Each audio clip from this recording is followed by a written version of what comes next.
Hi, today we'll have a look at how to use the Attendance Tracker Excel template. First, let's look into the settings page, where the main landing page allows you to enter and change parameters to set up your attendance tracker. First, let's select our language. We'll keep it as English. Then, we pick our start month. We'll leave it as January.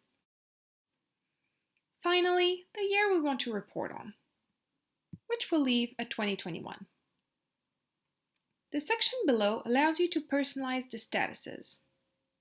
We have work, day off, holiday, sick day, vacation, and fired, as well as the color coding. Here, if 80% of days or more are worked, the headlight will turn green. If the number of work days are between 50 and 80%, the light will turn amber. Finally, under 50%, it will become red.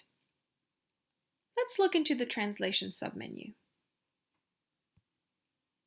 Here we can see we have 3 languages available: English, French, Portuguese.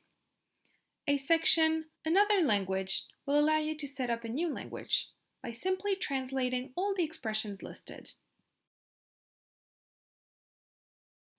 Then, go back into the Settings main page and select the Another Language option.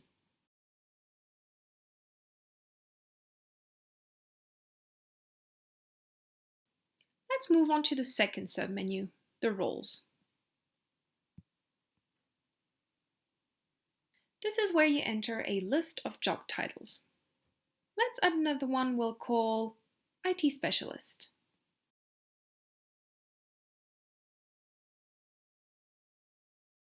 Perfect. Let's move on to the Department tab. It presents a list of all departments. Let's add a new one. We'll call it IT. Awesome.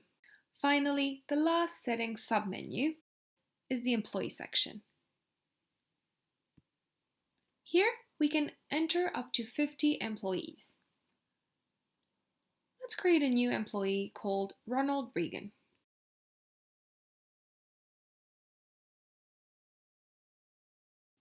His role is IT Specialist, and department, IT. We'll set his monthly salary as $5,000.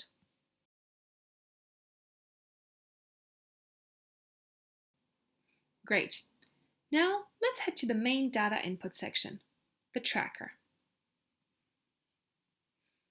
As you can see, there are 12 tabs, one per month, each breaking down the daily schedule for each employee.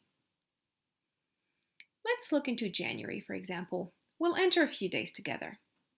Let's say on the 1st of January, our employee Ronald Reagan was on vacation all the way till the 5th of January.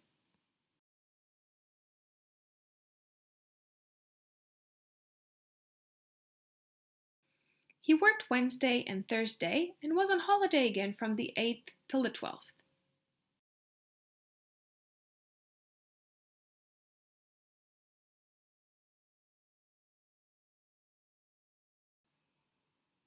After that, he worked until the 25th.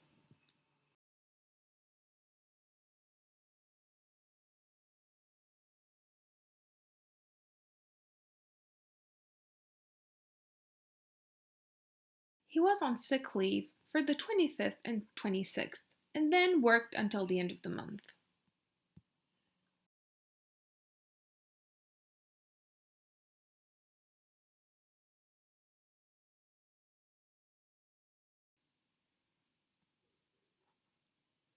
The total work days and weekend days are automatically calculated. So is the total pay. If we scroll back to the left-hand side, the amber headlight indicates that our employee's presence was between 50 and 80% in January. We'll add some more data and be right back. Great, every month is now filled in and we're now ready to look at the report. Firstly, the dashboard. It presents an overview of the most important metrics, starting from the number of employees, the number of departments, the accumulated number of workdays, the average monthly salary, and the total salary payment. These numbers apply to the whole year. Further down, we have the notes by status, which indicates the total number of workdays, vacation days, etc. The employee productivity shows the employees ranked from most workdays to least workdays. The total payment indicates the salary cost for all employees per month.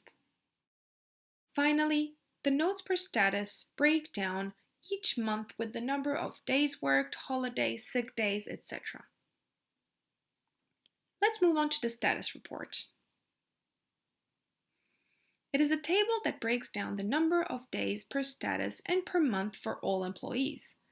For example, we can see in January, we had 116 days worked, 3 days off, 0 days of holiday, 4 sick days, and 6 vacation days. The performance column represents the data in a bar chart format. Finally, the productivity report. It indicates the number of work days per month and per agent. And the performance column visualizes this data as a bar chart. That's it. You know everything you need to know about our attendance tracker Excel template, and you're ready to start using it now. Enjoy!